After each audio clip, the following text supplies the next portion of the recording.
বন্ধুরা, আমি রীতা, আমার চ্যানেলে তোমাদের সবাইকে স্বাগত। তো আজকে আমি একটা দারুণ আকর্ষণীয় ভিডিও শুরু করতে চলেছি। তো চলো ভিডিওটা শুরু করা যাক। তোমরা যদি কোথাও যাও আর যদি সেখানে টিফিন নিয়ে যাও, তো তারপরে টিফিনটা খাওয়ার পরে টিফিনের অবস্থাটা তো খুব খারাপ থাকে। তো সেটা তো আর বাড়িতে নিয়ে আসা যায় না, তার জন্য তো সেটাকে ভালো করে ধুতে হবে।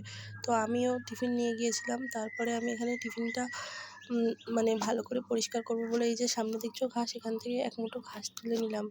তো কী শক্ত ঘাসটা, তো আমি ছিঁড়তেই পারছিলাম না। তারপরে আমি ভালো করে গায়ে যত বল আছে সব দিয়ে একেবারে ঘষে আমার টিফিনটা মেজে নিচ্ছিলাম।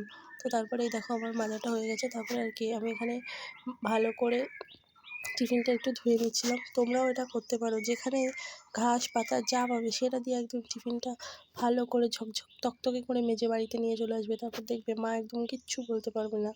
তো আমি এই দেখো আমার টিফিনটা একদম ধোয়া হয়ে গেছে। ওদিকে ওরা আমার ভিডিও করছিলো বলে আমি বলছিলাম যে তো ভিডিও করিস না, আমি টিফিন করে চলে একদম মারতে যাচ্ছিলাম। তো এই দেখো আমার পুরো একদম ধোয়া হয়ে গেছে। দেখো কত